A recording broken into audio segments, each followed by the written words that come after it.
Hey everybody, this is Pastor Tim Madison from Bainbridge First Baptist Church, Bainbridge Island, Washington, with a message for you from God's Word this evening. I'd like to share Psalm 56 with you.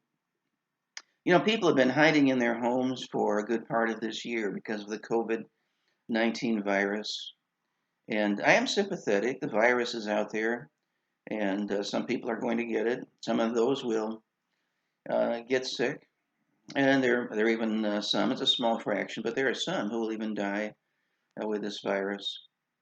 But you know what? I know a man who didn't leave his house for 2 years out of fear. He had constant anxiety attacks. He was paralyzed with fear. And then God saved him, and his fear went away. You know, the Bible teaches victory, even in times of crisis.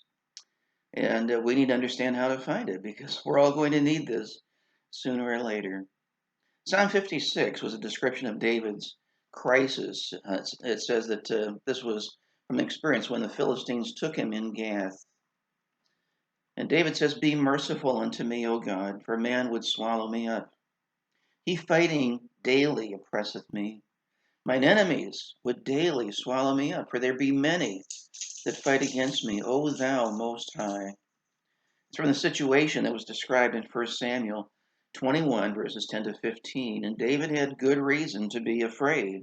Very possible he was under house arrest when he wrote this psalm. He was afraid because groups of armed men were trying to hunt him down and kill him. Doesn't say who exactly because there were so many who were after him, but he does say daily he's fighting fear. And he gives some examples in these verses. They twisted his words. There was no relief. There are many of these people. You ever notice that critics have a tendency to run in groups, or at least they claim to?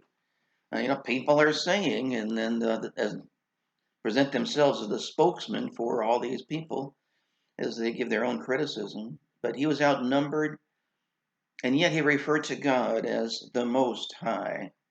It's a way to refer to God's position relative to David's enemies. They may think they're important, but not in God's eyes. Saul and his men were in high places, yes.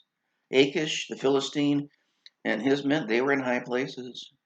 But God is in a high place beyond what any man can achieve. David had some good reasons for concern in this crisis. This was not his imagination. They really were out to get him.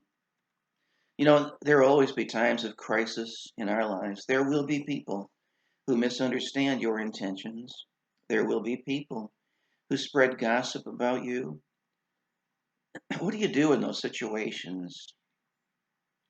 Well, keep reading because David explains the cure that he found. In verse 3, he says, "What time I am afraid, I will trust in thee. In God, I will praise his word. In God, I have put my trust. I will not fear what flesh can do unto me." You know, his oppressors were there every day, but so was God.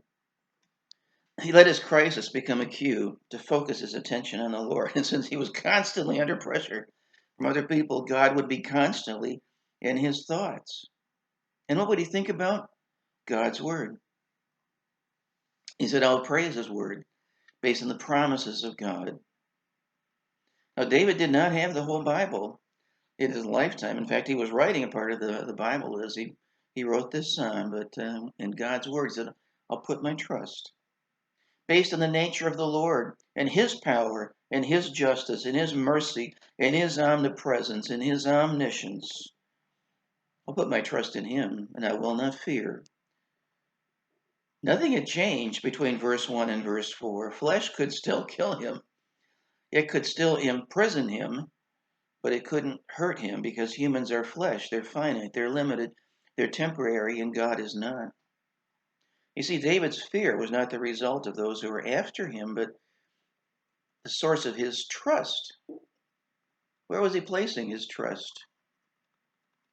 And as he put God at the center of his thinking, the result was his crisis seemed a lot less of a crisis than it had been before. You know, when we go through times of crisis, our problem is that we've changed our focus from the Lord to the circumstances and the people who are around us. And yet Jesus said in Matthew 28:20, I am with you always, even unto the end of the world. You may be going through times of difficulty, but the earth is the Lord's in all its fullness. You may not understand all the elements of your situation, but the Lord gives wisdom to all liberally. The cure for your crisis, you see, is not changing those people who are out there. You can't make a virus disappear, but you can change the focus of your thinking like David did. I'd like you to consider that this evening, my friends, and I'll look forward to being back with you again very soon.